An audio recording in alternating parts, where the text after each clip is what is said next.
Dear students, chemistry की online class में आपका स्वागत है। आज अपन रॉकेट प्रणोदक के बारे में अध्ययन करेंगे। रॉकेट प्रणोदक क्या होता है? रॉकेट प्रणोदक यानी वे रासायनिक पदार्थ जो रॉकेट को आवश्यक ऊर्जा तथा शक्ति प्रदान करते हैं वो क्या कहलाते हैं? रॉकेट प्रणोदक। रॉकेट प्रणोदक ऑक्सीकारक पदार्थ तथा ईंधन का मिश्रण होते हैं। रॉकेट इंजन को जलाने में दहन क्रिया के परिणाम स्वरूप बहुत अधिक मात्रा में गर्म गैसें बनती हैं और ये गैस रॉकेट मोटर के नोजल से बाहर निकलती है, जिससे रॉकेट को ऊपर उठाने के लिए आवश्यक शक्ति प्राप्त होती है। यानी रॉकेट प्रणोदक में ऑक्सीकारक पदार्थ तथा ईंधन का मिश्रण होता है, जिन्हें रॉकेट इंजन में जलाने पर दहन क्रिया के परिणाम स्वरूप बहुत अधिक मात्रा में क्या निकलेंगी? गैसें बाहर निकलेंगी। और ये गैसें बाहर निकलने से रॉकेट मोटर के नोजल से बाहर निकलेंगी। ये गैसें किससे निकलेंगी? रॉकेट मोटर के नोजल से, जिससे रॉकेट को ऊपर उठाने के लिए आवश्यक शक्ति प्राप्ति होती है। रॉकेट प्रणोदक 3 प्रकार के होते हैं। रॉकेट प्रणोदक के लिए आवश्यक महत्वपूर्ण गुण: रॉकेट प्रणोदक को ठोस या द्रव अवस्था में होना चाहिए, जिससे भंडारण के लिए क्या होना चाहिए? कम स्थान की आवश्यकता होती है। यानी मुख्य लक्षण क्या है? ईंधन तथा ऑक्सीकारक पदार्थ का शीघ्र मिश्रण बनना चाहिए। अत्यधिक ज्वलनशील होना चाहिए, जिससे दहन में रॉकेट को उच्च वेग प्रदान हो। जल्दी से जलेगा ना तो गैसें तुरंत बाहर निकलेंगी और जिससे उनको रॉकेट को ऊपर उठने में शक्ति प्रदान होगी। ये अत्यधिक ज्वलनशील होने चाहिए, जिससे दहन के रॉकेट को उच्च वेग प्राप्त होता है। दहन से कोई अवशेष जैसे राख या अन्य ठोस आदि नहीं बचना चाहिए। रासायनिक क्रिया अति तीव्र होनी चाहिए। रासायनिक क्रिया क्या होनी चाहिए? अति तीव्र होनी चाहिए। पहला है ठोस प्रणोदक। ठोस प्रणोदक इस प्रकार के प्रणोदक में ईंधन या ऑक्सीकारक दोनों ठोस अवस्था में होते हैं। ठोस प्रणोदक 2 प्रकार के होंगे: संयुक्त और द्विपक्षीय। संयुक्त और द्विपक्षीय यानी संयुक्त ठोस प्रणोदक सबसे सामान्य अत्यधिक प्रचलित प्रणोदक होता है। ये ईंधन, ऑक्सीकारक तथा यौगिक पदार्थों से मिलकर बना होता है। यानी जो संयुक्त ठोस किससे बनता होता है? ईंधन, ऑक्सीकारक और यौगिक पदार्थों से। ईंधन के रूप में पॉलीयूरेथेन या पॉलीब्यूटाडाइन। ऑक्सीकरण के रूप में क्या काम में आता है? अमोनियम परक्लोरेट तथा सूक्ष्म विभाजित मैग्नीशियम या एल्यूमिनियम को यौगिक पदार्थ के रूप में प्रयोग किया जाता है। यानी संयुक्त ठोस किससे मिलकर बना होता है? ऑक्सीकारक। तो ऑक्सीकारक क्या होगा इसमें? ईंधन के रूप में तो लिया जाएगा पॉलीयूरेथेन या पॉलीब्यूटाडाइन। ऑक्सीकारक के रूप में लिया जाएगा अमोनियम परक्लोरेट तथा सूक्ष्म विभाजित मैग्नीशियम और एल्यूमिनियम। किस में काम आएंगे? यौगिक पदार्थ के रूप में प्रयोग किए जाते हैं। द्विअक्षारीय प्रणोदक मुख्यतः नाइट्रोग्लिसरीन या नाइट्रोसेलुलोज से मिलकर बनते हैं। किससे? नाइट्रोग्लिसरीन या नाइट्रोसेलुलोज से मिलकर बने होते हैं। ठोस प्रणोदक को एक बार जला देने पर इन्हें शुरू या बंद करने की व्यवस्था नहीं की जा सकती। दूसरा है द्रव प्रणोदक। इस प्रकार के प्रणोदक में ईंधन तथा ऑक्सीजन दोनों किस में होते हैं? द्रव अवस्था में। किस में होते हैं? द्रव अवस्था में। इस प्रकार के प्रणोदक का प्रयोग बहुतायत से किया जाता है। ठोस प्रणोदकों की तुलना में इनके धकेलने की शक्ति क्या होगी? अधिक होगी। क्या होगी? अधिक होगी। तथा इनके प्रवाह को बंद या खोल करके नियंत्रित भी किया जा सकता है। ये 2 प्रकार के होते हैं, एकल और द्विप्रणोदक। एकल प्रणोदक इस प्रकार के प्रणोदक में केवल एक ही द्रव पदार्थ था ऑक्सीकारक दोनों का कार्य करता है। केवल एक ही पदार्थ क्या करेगा? ऑक्सीकारक और ईंधन दोनों का कार्य करेगा। इनको जलाने पर अत्यधिक मात्रा में गर्म गैसें बनती हैं। हाइड्रोजन है, नाइट्रोमेथेन, हाइड्रोजन पेरोक्साइड आदि एकल प्रणोदक के एग्जाम्पल हैं।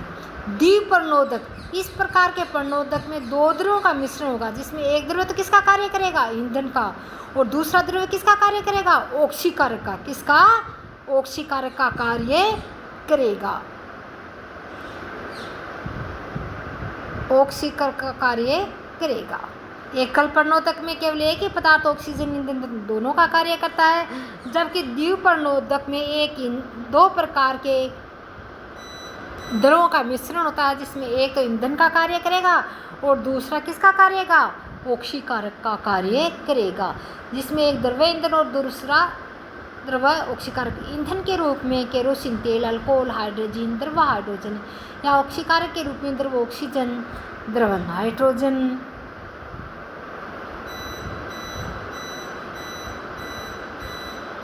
टेट्रा ऑक्साइड या नाइट्रिक अम्ल आदि का प्रयोग करते हैं। यह प्रणोदक बहुतायत से प्रयोग किया जाता है।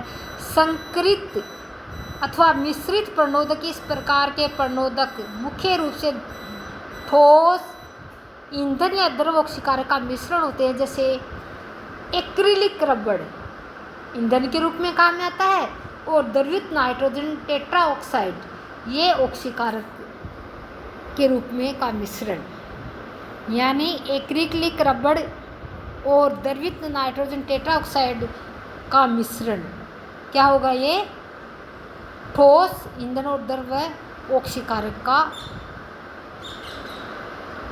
मिश्रित प्रणोदक। यानी मिश्रित प्रणोदक किसका बना हुआ होगा, एक ठोस और ईंधन की तरह कार्य करेगा, जिसमें आता है एक्रिलिक रबड़, और जो ऑक्सीकारक के रूप में कार्य करता है वो द्रवित नाइट्रोजन टेट्रा ऑक्साइड होगा। तो द्रवित नाइट्रोजन टेट्रा ऑक्साइड और एक्रिलिक रबड़ ये किसका उदाहरण है, मिश्रित प्रणोदक में, जिसमें ठोस ईंधन और द्रव ऑक्सीकारक का कार्य करता है, इसलिए ठोस ईंधन तथा द्रव ऑक्सीकारक का मिश्रण है। किसका मिश्रण है, ठोस ईंधन और द्रव ऑक्सीकारक का मिश्रण है।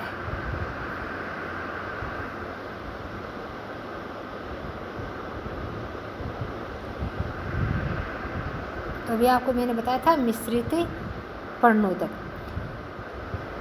रॉकेट प्रणोदक के अभी मैंने आपको गुण बताए थे कि कौन कौन से गुण होते हैं। यानी रॉकेट प्रणोदक होता है, ये ठोस अवस्था या द्रव अवस्था में होना चाहिए, जिससे भंडारण के लिए कम स्थान की आवश्यकता होती है। ईंधन तथा ऑक्सीकारक पदार्थ का शीघ्र ही मिश्रण बनना चाहिए। अत्यधिक ज्वलनशील होना चाहिए, जिससे दहन में रॉकेट को उच्च वेग प्राप्त हो सकते हैं, और उसके दहन में कोई अवशेष जैसे राख या अन्य ठोस पदार्थ नहीं बचना चाहिए। रासायनिक क्रिया अति तीव्र होनी चाहिए। ये है रॉकेट प्रणोदक के लक्षण। किसके हैं, रॉकेट प्रणोदक के लक्षण। अब है रंजक। वे रासायन जो कागज, वस्त्र, दीवार, वे रासायन जो कागज, वस्त्र, दीवार आदि को रंगने के लिए काम में लिए जाते हैं, वो क्या कहलाते हैं, रंजक कहलाते हैं। क्या कहलाते हैं, रंजक कहलाते हैं।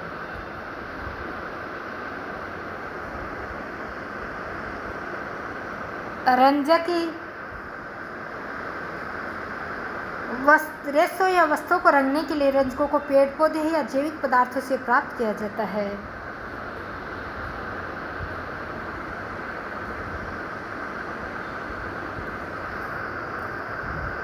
जबकि वर्णक होते हैं ना, ये अविलयशील, जल और विलायकों में अविलयशील होते हैं। दोनों का कार्य तो एक ही होता है, रंगने का। जबकि रंजक क्या होते हैं, रंजक जल और विलायकों में विलयशील होते हैं, और वर्णक होते हैं ये जलीय विलायकों में अविलयशील होते हैं, अविलयशील होते हैं।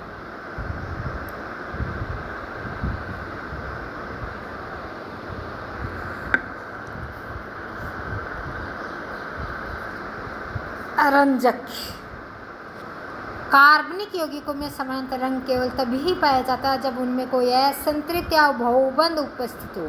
क्या उपस्थित हो? असंतृप्त हो या बहुबंध उपस्थित हो। और ऐसे समूह क्या कहलाएंगे? वर्णमूलक। क्या कहलाएंगे? वर्णमूलक। वर्णमूलक क्या होते हैं? जिनमें कोई असंतृप्त या बहुबंध उपस्थित होता है, जो कि कार्बनिक यौगिकों के समानांतर रंग केवल तभी आएंगे जब उनमें क्या होगा? बहुबंध यानी असंतृप्त बहुबंध उपस्थिति होता, वो कहलाते हैं वर्णमूलक। जहाँ ये वर्ण क्रोमा और वर्धक फोरस यानी क्रोमोफोर समूह कहलाते हैं। ग्रीक क्रोमोफोर का तात्पर्य है रंग धारण करने से। ये क्रोमोफोर समूह एक धारण करने के लिए क्या होते हैं? उत्तरदायी होते हैं। क्या होते हैं? उत्तरदायी होते हैं। जैसे निम्न समूह वर्ण वर्धक समूह कहलाते हैं। नाइट्रो समूह है। कौन सा समूह है? नाइट्रो समूह है। Nitroso, एजोक्सी,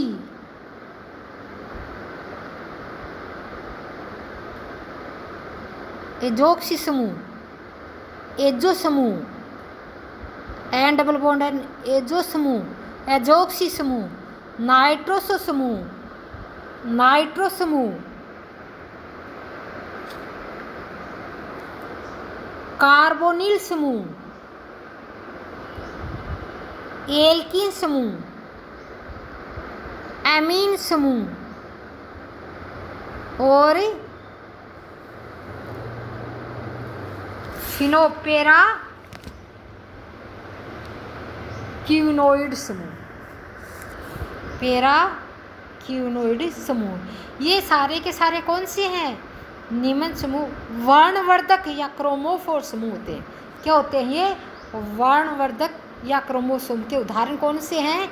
nitro, nitroso, azo, एजोक्सी, carbonyl, एथिनिलिक, एसिटिलिनिक, एजोमेथेन और पेराक्यूनोइड। और वे यौगिक जो ऐसे यौगिक जिनमें वर्णमूलक समूह पाया जाता है वर्णजन कहलाते हैं। वर्णमूलक समूह पाया जाएगा ना, ऐसे यौगिक जिनमें वर्णमूलक समूह पाया जाता है, जिसे किसी क्रोमोजोम में क्रोमोफोर की संख्या, क्रोमोजोम में यानी क्रोमोजोम क्या होता है? वर्णजन क्या होते हैं? ऐसे यौगिक जिनमें वर्णमूलक समूह पाया जाता है वो वर्णजन कहलाते हैं। क्या कहलाते हैं? वर्णजन।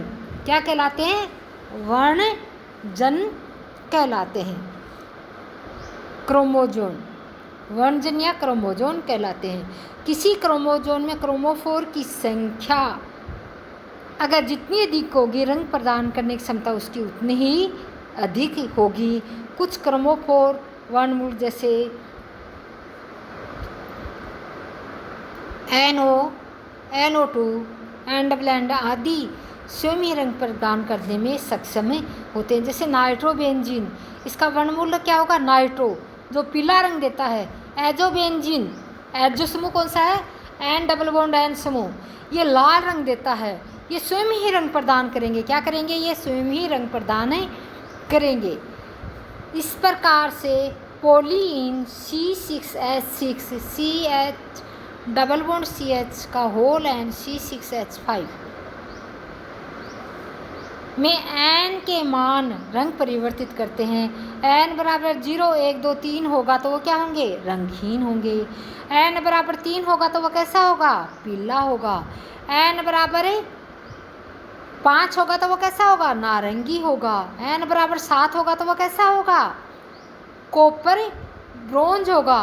और N बराबर 11 होगा तो वो काला बैंगनी होगा। क्या होगा? काला बैंगनी। इस प्रकार से संख्या के आधार पर यानी n बराबर 0 1 2 पे रंगीन, n बराबर 3 पे पीला रंग, n बराबर 5 पे नारंगी रंग, n बराबर 7 पे कॉपर ब्रॉन्ज रंग और n बराबर 11 पे काला बैंगनी रंग प्राप्त होता है। कुछ संतृप्त समूह ऐसे होते हैं जो अकेले योगी को रंग प्रदान करने में असमर्थ होते हैं, परंतु योगी का रंग प्रदान करने में होता है, इसका रंग गहरा कर देते हैं। ऐसे समूह वर्णवर्धक कहलाते हैं। ऐसे समूह क्या कहलाएंगे? वर्णवर्धक कहलाएंगे। जैसे OH समूह है, OR समूह है, NH2 समूह है, NHR समूह है, NR3X और HS समूह। ऐसे समूह क्या कहलाएंगे? वर्णवर्धक समूह कहलाते हैं। क्या कहलाते हैं? वर्णवर्धक समूह कहलाते हैं। वर्णवर्धक समूह